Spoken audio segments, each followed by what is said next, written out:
Today I'm going to be bringing you my new favorite Kastov 762 setup. Now this thing has so much mobility that you can pretty much use it like an SMG, but it's still got the range and recoil control of an AR.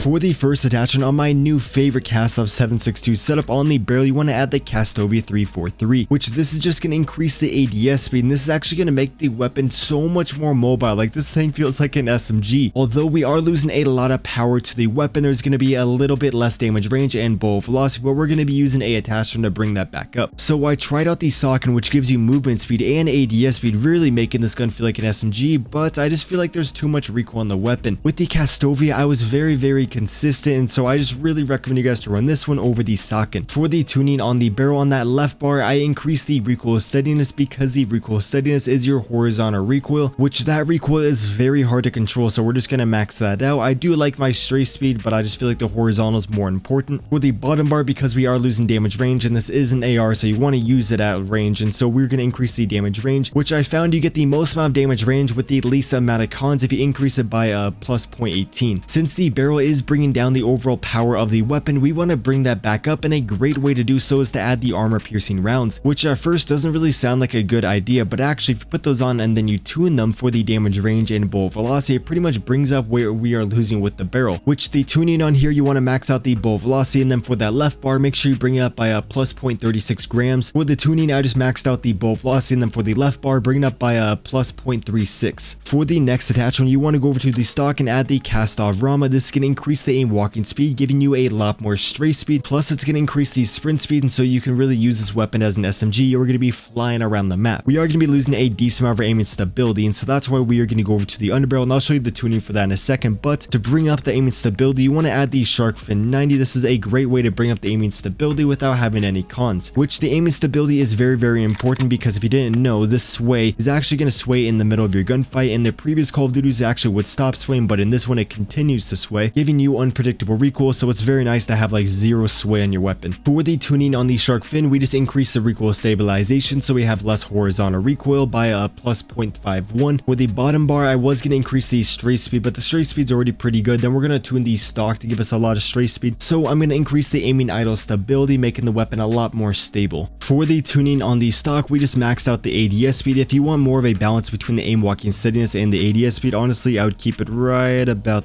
there, but I found that there wasn't much balance on the weapon when I was strafing, so I just maxed that out. For the bottom bar, if you want the most amount of straight speed, then I would increase it by negative 1.92. With all that said, these are the main attachments, and now this is all going to be personal preference. If you want, you can add an optic, and if you do run an optic, run the Chrony Mini Pro. For the tuning on there, you just want to increase the flinch resistance, and then you want to make it far away just so you have less visual recoil, although the enemies are going to be smaller, so you might want to keep that at 0, but for me, I'm just going to increase that. And then if we go over to the firing range, you guys will see this weapon is pretty easy to control, and look, we actually have like a mobility barrel, and we're still having no recoil on the weapon. What you guys can also do is add a laser. I'll show you guys what I'm using in the gameplay in a second, but I also really like to run the laser. This increases the overall aiming stability, plus the sprint fire speed and the ADS speed is going to be heavily increased, giving this weapon a lot of mobility. What I was running in the gameplay, and the only reason I was running this is just because I'm trying to mix it up, I like the laser equally as much as the rear grip. The grip I was using in the gameplay though, since I already found that the weapon had a decent amount of mobility, I want to increase the flinch resistance, which a great way to increase the flinch resistance is to add the Ivanhoe, and so now if an enemy shoots at you, you are going to be a lot more stable. With all that said, here's the setup, and I hope you guys do enjoy the gameplay.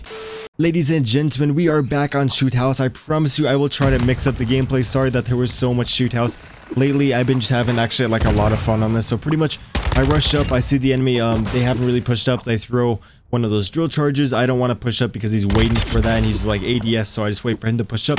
Clean up the kills, go into their spawn. This weapon, oh my god, the Kastov, like we all, you know, the Kastov is a great weapon, but this setup is for sure my favorite setup just because I'm a very aggressive player. This allows you to play very aggressive. Although if I was playing on like a bigger map, I wouldn't really use this setup because there's a lot of recoil and lots of visual recoil. But if you are on a small map, you guys will see this weapon just completely, this setup completely just demolishes these guys. You have so much damage, not that much recoil, and then you just have a lot of mobility. Okay, so we're cleaning up some kills. So you don't want to be predictable from the enemies. I say this in every voiceover. You don't want to be predictable. You need to predict the enemies without them predicting you. And you need to travel kind of on the edges of the map to reduce the areas that you can be flanked from. Because I'm on this backside, I know the enemies, like the enemies know where I'm at. but then I have that nice piece of cover to where I'm probably going to win that gunfight because I'm in cover, they are not, and I'm just looking into mid, going back to the right side, looking into mid, going back over to the right side. Right there, look at that reaction time, boys. Oh my god, leave a like for that. Also, if you are new and you do enjoy the content, you should definitely hit the subscribe button. I do play this game every day and try to give you guys the best content, so if you do want to get better at the game, highly recommend subscribing and you will help me out, so that is appreciated. But so we got the advanced UAV, and say this in every voiceover. Oh my god, that guy completely obliterated me. Jesus. Okay, this is for sure the nuke streak. Oh my god, I don't know if that guy no-scoped me or not. Oh, and then we got busted on. Oh my gosh. Okay, like I was saying though before, with the advanced UAV, you need to make sure you take advantage of it and get as many kills as possible. Actually, I think we died again. Yeah, we died. Now this is the nuke streak, I promise you.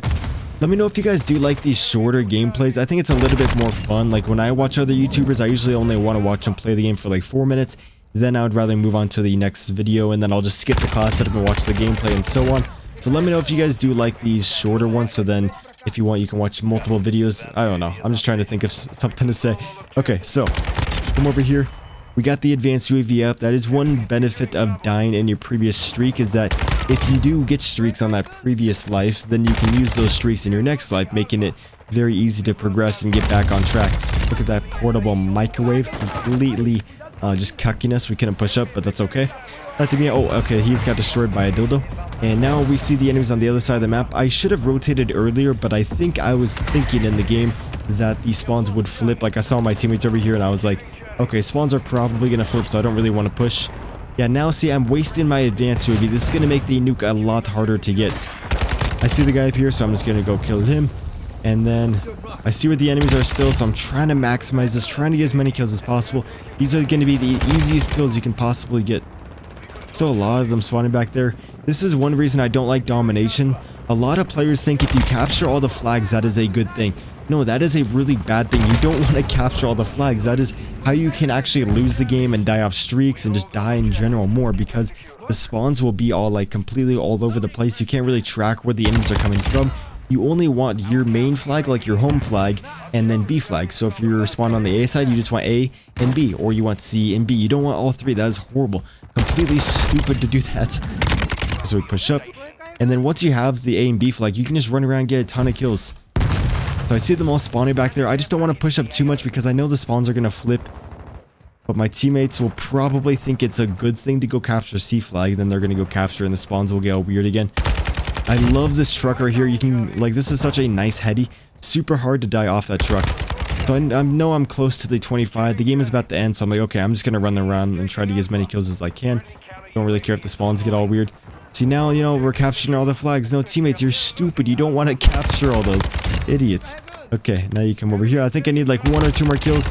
I need 1 more kill, so I'm just going to ego push this. Get that. Oh, assist. That's the worst. When you're like 1 off the nuke and then you get a assist.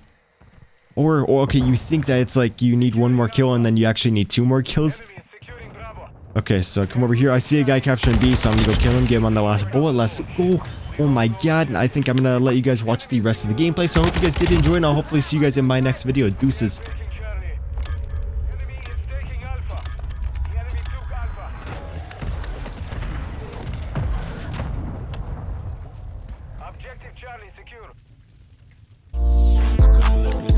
Little bitch like young, I bought a yard today, let him pay it all year like a bird.